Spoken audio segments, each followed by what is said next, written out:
Okay, so we always have to remember that this is just hand-picked plays. I'm not showing every pass play, but just hand-picking different things to show how good the quarterback is, to show different concepts and what may be done differently to help the quarterback, or where even the greats, Justin Herberts and the Patrick Mahomes, miss certain plays or can see things just a little bit differently that might help them. So here we go right off the bat. We're going to run a play that we call combo. Okay, so it's slant, flat, back to this side, and pop to the other side. So we've got a pop route, we've got a pop route, and then we've got a swing route. So it really depends on the coverage, on how you read this. We really want to read this combo side when we've got a one high safety. Okay, so now we can isolate one player to the backside if we don't have that look, and we've got off coverage to the other side. Then we can read this to the other side, off coverage here, and we would read, because again, you see 1, 2, 3 guys, we would read these two defenders over here to get the advantage to the front side. So what do I want to show on this particular play? Okay, so we've got a slant flat down here at the bottom. What I want to talk to all quarterbacks about is seeing the initial look of a particular play. So we know that we're going to have this, okay? And normally when we're throwing this particular play, we like to hit the slant. The slant's where we're going to get the big plays. If we can hit that guy running in stride, we get a big play, we're up on the safety and all of that. So we're always thinking slant first, but we want to be able to change our read based on the coverage look that we have. So you notice right here, we've got press on the outside. We've got off, okay? So this guy's covering the tight end man-to-man, or if he's a linebacker and he's covering that space, he's got that far to go. So when we get this particular look, I always like to think of this almost the opposite, because I get press here, lots of stuff can happen here. I can get jammed, it can throw me off, I can lose that battle. But as I'm pushing up to run this slant, oftentimes if I'm pressed there, we get almost a natural rub with this guy. He's either got to go over the top of the slant or he's got to slow down and go around that slant, which gives us an advantage to this flat because of the type of look that we have. So you see it right here. See it? Okay, so we're coming off. We've got that distance. This guy's got to slow up, seeing what's going on and going around it. Here's the throw right here. Now Justin Herbert comes out and looks to this side. I'm not sure what takes him away from this side initially. He's got this throw, but does a nice job of working back through his progression here. And he's going to look inside, and then he would look outside, because we basically have a 2-on-1 there. So probably could have kept going with this, but makes a great throw to the outside shoulder of Mike Williams, who makes a great diving catch, and they make this work. But we're looking at this concept down here. If this guy was off, okay, and this guy was pressed, now we're thinking slant, because this guy's not going to be in the way. He's going to cover that flat right now. We're thinking slant on the outside. So just a lot of it depends on, yes, slant to flat is how we think about this, but we want to see the big picture as quarterbacks and understand that maybe we go flat to slant based on a particular look that we get. I love this play right here. But again, always about teaching. So this is a play that we used to call dodge. So we've got a corner route here, and then we've got a bit of a choice route here by Carter. And so he's got the choice to be able to push up, hook, go outside, and then maybe he has the ability to go inside. Not sure if that's an option for them, but this is the play that we're running. So what we always like to do with this play is we like to attack the outside defender. So what I would love to see here is you got the corner here, and we know that we're going to get a high-low off of this guy. So we want to force the issue. If the outside guy or the flat defender is a corner, okay, so it's a corner, he's usually playing some deep responsibility unless it's cover two. What we like to tell our guys is go ahead and push up and break out. Okay, because when we break out, now we force the isolation on this guy high-low. Problem is if we push up and then hook back to the inside, Defense has the ability to drop off here, and they have the ability to expand here. So a lot of this is basic, trying to see who's covering this outside, who's covering this flat area. And if we err, we always want to err breaking out, because that ultimately gives us a high-low. If we don't break out, or we hook inside, or we break inside, it doesn't give us an isolation on one guy here. So nice job. He goes and he turns to the outside, and we forced a bit of that high-low because he got enough width here, to force that and keep this guy to the inside. But you ever run in a route like this and you've got a choice as a receiver, we also like to bounce a little bit to kind of see what's happening.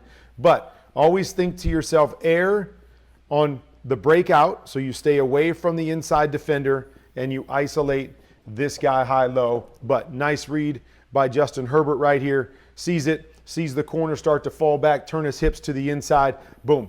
Bang it on Carter right there. Nice completion. Nice read. Nice little gain.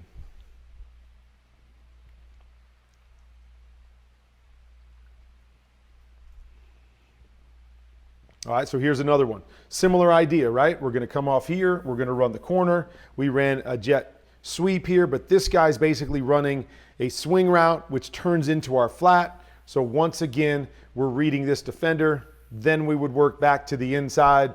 This guy fell. This guy chased. Now we replace back to the inside. So again, nice read here by Justin, right? Sees this guy turn and fall off. Now he's got his swing route to the outside. Only thing I'm going to talk about is technique, okay? So doesn't matter how good you are. Technique can always drive you and lead you to success. So what I want you to see is when Justin steps, he's stepping down that hash, down the line. So he's stepping that direction. He's trying to throw this direction. His power goes with his steps, because the multitude of our power is going to work with our body, not with our arm. So the power's going down that line, going to the deeper throw, going down the hash, and he's trying to throw it outside of that line. So naturally, what do you think is going to happen? If his power's going this way and he's trying to throw it this way, the ball normally goes where his power goes. Not that you can't make these completions. You can. But you see what happens right here, right? Ball hard up the field where he steps. The ball goes. Missed completion opportunity right there on that particular play. So all the little things. We're talking about little things. Seeing the little details is what quarterback play is all about. Great quarterbacks make up for it with great plays. But we want to be able to make the layups first and then add everything else to the mix.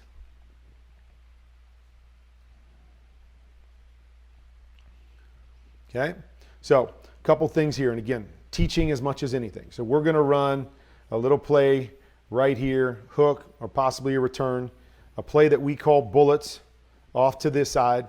And then we're going to run that same pop concept back the other side. Okay, so what are we looking at over here? Okay, the first thing that we look at is I want to look at technique here. I like this play usually when I've got an off corner, so I can isolate one linebacker or one player to that side. So that's when I normally like it. But if I get man-to-man, so I get press on the outside, that's another way I like it. So as I get in here, we're trying to force whoever's in man-to-man on the back to go over the top of us and give us a throw. A little teaching point here as we come off of this. Okay, so you see right there, right here, we're going to go and then we're going to bounce over the top of it. So as I run, just keep your eyes on that. Watch the little adjustment over the top right there. Okay, so as a quarterback, I'm expecting to have that because I got press on the outside. I'm expecting this guy to have to force over the top of Mike Williams with depth. So what I need, if I'm a coach, what I need from this guy is I need a little bit more width. So this is a combination route between a swing and a wheel. So this guy would continue down the field and run a wheel. If this defender came running up to him and matched to him right now, we're just going to run by him. But the first look always needs to be the quick swing right here. So if this guy's going to go up over the top and he's going to be this far away from my back, I want to be able to catch it as a quarterback and pop the ball right to my back right here and let him go with the shoulders downhill, one-on-one with the man guy. So what happens here is the back takes this a little bit too far down the field and he's not looking. So by the time he has a chance to throw it right there, he peeks right there, right? That's a tough throw at that point as he peeks right there, because if I throw it, this guy's already coming downhill and he's going to blow that play up. So if I can get my back to go a little bit wider here on this and be ready for the football right now, I can catch it as Justin Herbert. I can throw it to my back right here and I can allow him to go one-on-one with the guy that is playing him man-to-man, okay? Because of the bad course there, I can't take it even though I wanted to take it. Now I've got to work back to the other side. So he's going to work back just like we saw before. He's going to go 3, he's going to go 4, and then this back is getting out through here. But here's the next part of this that's so important, is that it's really tough to run this concept to the front side if you're checking your back, okay? So the back is checking responsibilities to linebackers for blitz and whatever, and then he's going to try to leak to the flat, okay? We always got to make sure that our secondary routes are connected to our checkdowns. So as Justin has to work through this, right? This guy's covered. I want to be able to isolate this guy flat to curl, but I can't. Why? Because the back is checking and getting out late, getting out late, getting out late. So I never get this guy stretched to be able to read the curl behind him to the back. So you see him, he's waiting for the back. He's like, this guy's in the way. He's covering this one, and he still has the ability to cover this one because of the check and the late release. And now he's put in a bind, and now we have an incomplete pass when it really should. We had numbers over there, right? We have numbers. We've got 2 against 1 off of that linebacker, but because we checked the back, we put ourselves in a bind, and we've got nothing to throw there. So on that play, you either change the concept to the backside or you change the back and get him out quickly so you get an advantage back over there.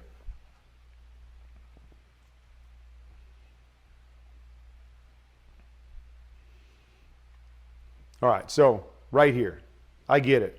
We've got Mike Williams. We've got a guy that wins 50-50 balls. He won a number of 50-50 balls in this game. So I understand when I get press coverage and I think it's man-to-man, that's not ever really a bad option. But again, we're just teaching here, okay? So here's the situation. We're going to go 1, 2, 3, 4, 5. Back goes over here to 6. So as a quarterback, we're hot to that side. Hot means if this guy comes, we have nobody to block him, so we've got to beat him with the throw. So these are the decisions we have to make as quarterbacks on what we're going to do if they make us hot. Here he comes. He's hot. What am I going to do right here? You're going to notice we've got a great concept to the front side because there's only one defender over here that if I want to read to the side of the blitz, which oftentimes we say see pressure, attack pressure, because when they're pressuring from a particular side, they're usually leaving a void to that side. So Justin has to make a decision. Do I have an advantage? Do I want to get out the quick throw to the left-hand side, or do I want to throw the go route to the right-hand side? Okay, because you see it. Look front side first. You see it, right? That guy stretches. There's a quick, easy little throw that they pick up, and we go one-on-one with an easy completion right there. This is always harder. Lower percentage throws when you're running a press go route, one of the lowest percentage throws in football, even if you've got a stud like Mike Williams, and there you see it, right? Incompletion. I got to rush the throw a little bit because I'm hot. I got to get it out there, and then I got to hope everything's perfect, and my guy goes up and makes that 50-50 play.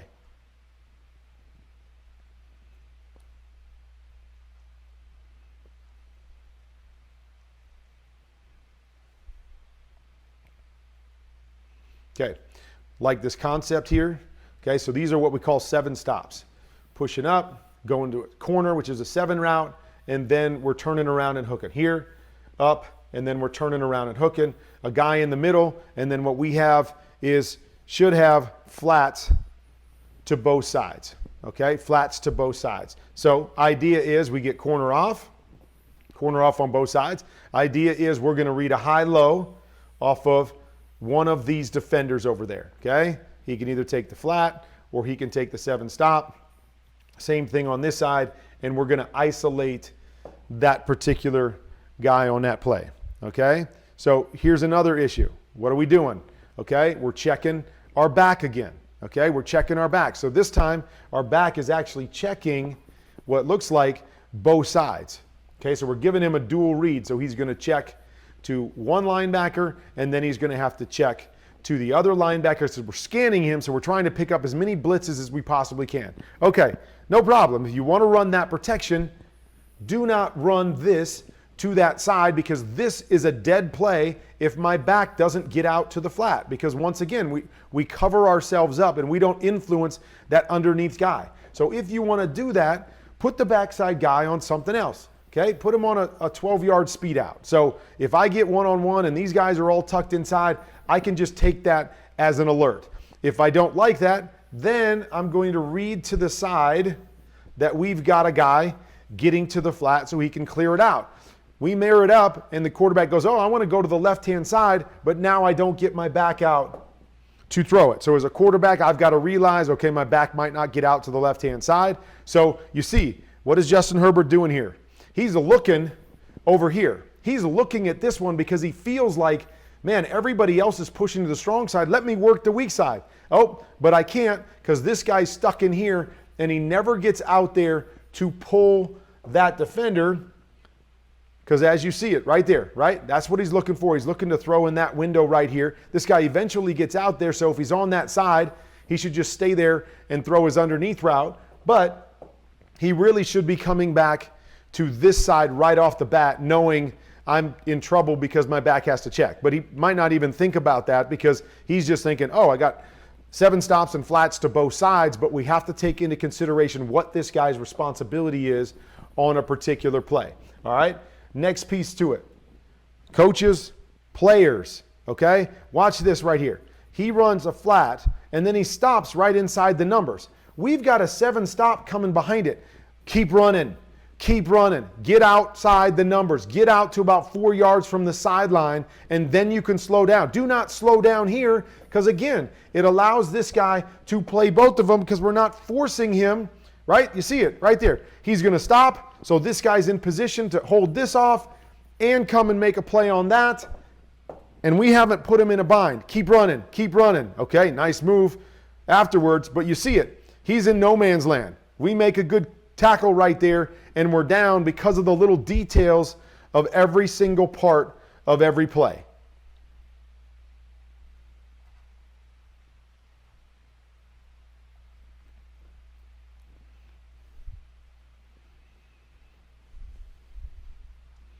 Okay, so this is a play that we call pylon over.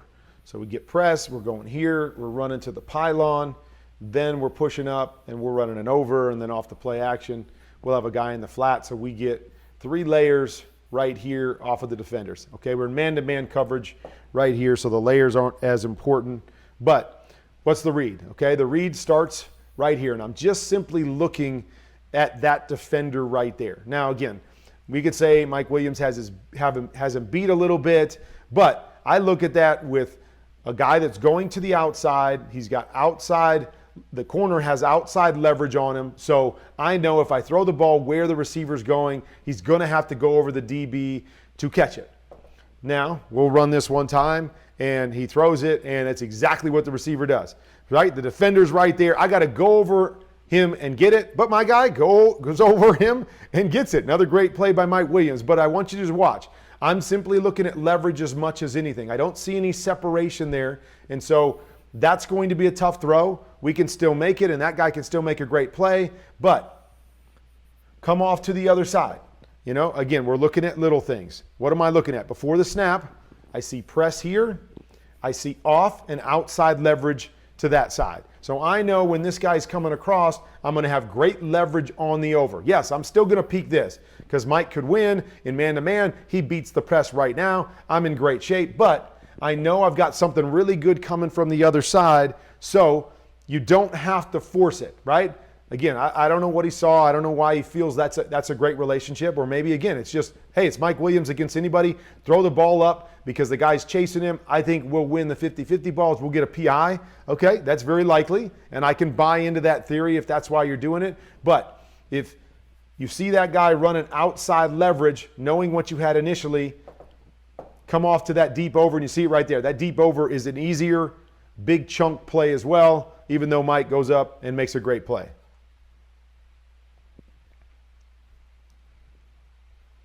Okay, I really like this one. So, again, I want you to watch the flats. Run, get out there to the flat. Get out there to the flat, because once again, we're going to run little hooks back to the inside. So we want to really separate to force these underneath defenders to move in that direction so we can uncover back to the inside.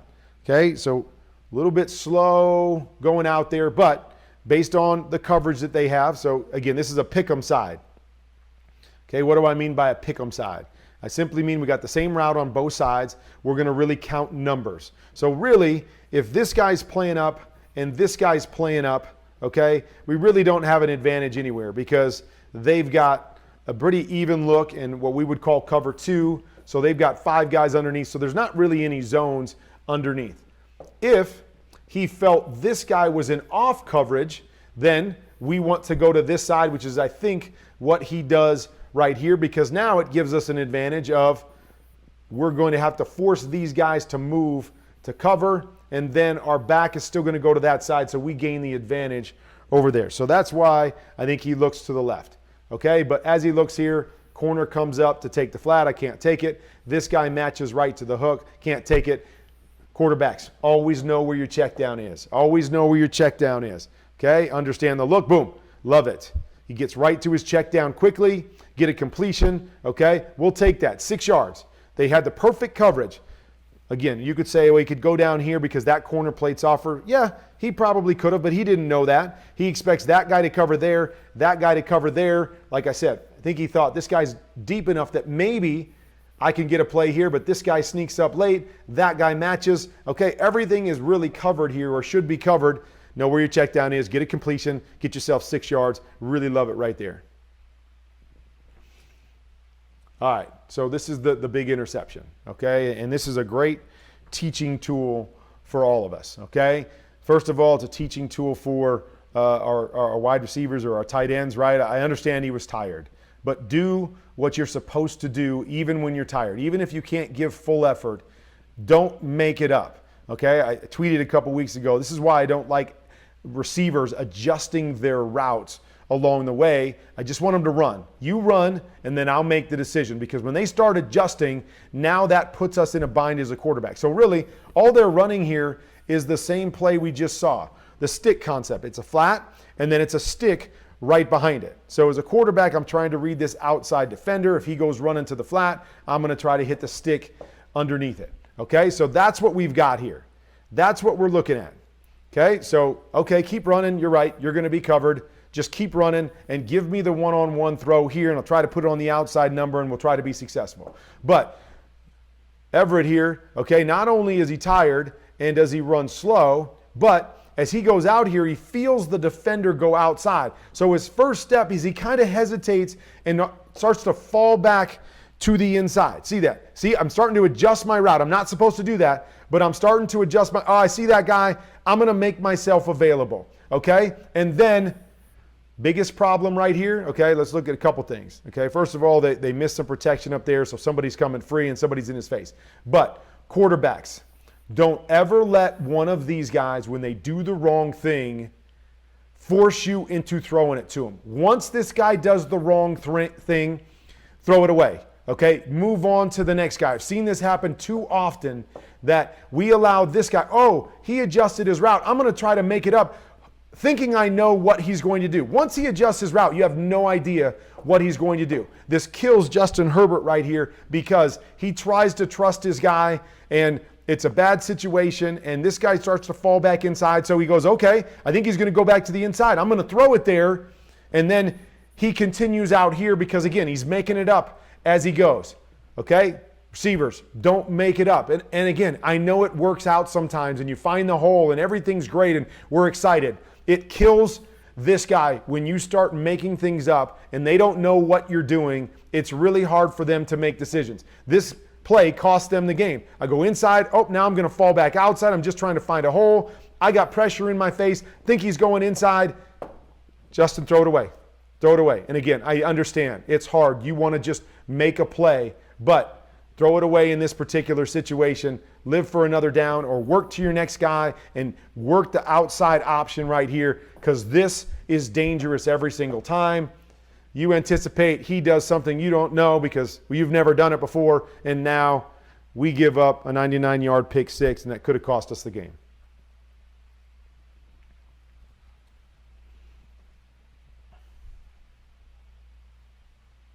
Okay, love this right here. And so here's the opposite part of this. So I wanted to put these plays back to back because this is how it works out sometimes. And so win a guy, okay, so this is Everett again. And so in this situation, I believe, and I don't get to see the whole thing here, but based on plays that they've run before, we got a go route, we've got a check swing, and he's running what we call a return route. So he's starting to the outside, and then he's going to return back to the inside. So we're going to read this choice route over here. And if I don't have the choice, I'm going to get my bodies moving there with my eyes, and I'm going to come back and read this to this on the backside. So here it is. They matched right to the choice. I don't like it. Great job by Justin to know, okay, where my check down is again with pressure in my face. But notice what Gerald Everett does right here, right? He's pushing out. He's going to come back inside, but nope, I'm not because this guy's sitting here. So I'm going to give myself a chance, and I'm going to make myself open to the quarterback by sitting right here, okay? And it works out beautifully in this case. He sits right there, he finds the hole, we complete this, and we pick up a nice gain. So this is where we get into problems. Well, it worked on this one, didn't work on the last one. That's why I don't like it. I'd rather you just do what you do, and if we don't have it, I'll throw it away. But what I like that's different about this one than the last one is you notice he turns, he finds a hole, and he stops, okay? If you're finding a hole and you're going to settle, then settle. Stay right there. Don't go jumping away from the quarterback. Stay right there where you're settling so he knows where to throw it. The last one, he thought you were going to settle. He threw it at you. You bounced outside. We get an interception. So at least if you're going to do this, I like the fact that he just settled in the hole and gave his quarterback a good understanding of where he was going to stay. All right, great play right here. You know, we all talked about, we all saw it on the play before this. He goes to try to make a throw on the move, and he can't even throw it. He throws it right into the ground. And now we come back on fourth down, and we're saying to ourselves, oh my gosh, he's hurt. He can't even throw a 10-yard throw. What are we doing with him in there? And then he drops this dime. But here's what I want you to see. Here's what I love. Look what's happening. We're going to double team Mike Williams. We're going to go down here, and we're going to double team outside receiver right there. Not sure who that is. As a quarterback, when these things happen, our goal is to go, where's my one-on-one? Where can I find my one-on-one receiver? Because that's the guy I got to count on to win. So we're going to double outside. That safety getting wide. We're going to double outside. That safety getting wide. We've got man-to-man here. We've got man-to-man here. And we got man-to-man right there. Okay?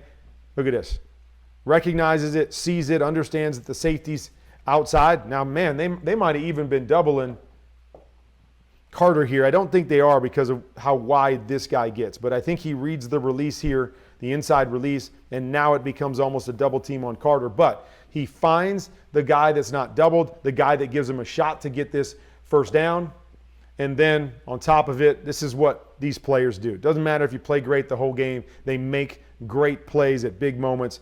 Man, dime right up over the top, splits the two, finds his one-on-one matchup to the space, and throws a perfect ball to set them up with an opportunity to get back into this football game. All right, so we come out on this play. We're going to run a flat. We've been running that flat stick numerous times. Now we come out and change it up, fake that stick, and we come back here to the post. All right, and he gets him, but we got a defender right here, and Justin misses this throw high and up over the top, and we miss it. Oh, man, opportunity right there. Good route. Everything looks good. Tough throw up and down over this guy. Quarterbacks always practice this. Get down in the red zone. You got to be able to get things up and down over linebackers and within the framework of the end zone when you've got small windows. But we missed this one right here. But you memory bank those things.